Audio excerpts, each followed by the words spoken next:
Okay, it's Tuesday, April 5th. I just wanted to follow up on Micron MU, the puts that I own from yesterday. This is the open of the next day. And you can see here the puts are now up to 162.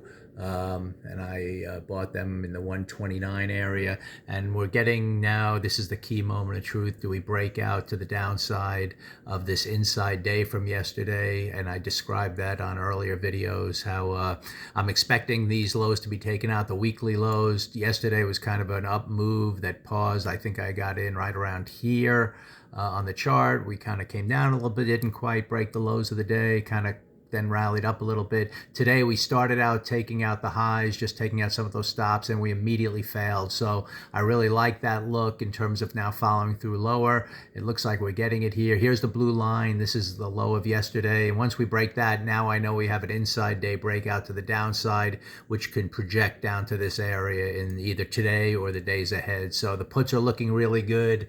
You can see they're now moving up to 173. So it's kind of a no risk situation for sure now, in terms of if we just fail to break out lower on the inside day and then kind of come back into the range, then I can always break even. But if we follow through, which I'm anticipating, then this can end up being a very nice trade with targets here, down to the 74 area to start, and then even lower than that. So looks like we're getting the good price action that was anticipated, given that failed week last week, a little bit of an up move here to start Monday, and then we're getting that turnaround Tuesday, it looks like, to the downside to follow through and take out some the last week's lows. So that's what's developing here. It looks like we're getting it right here, the two down.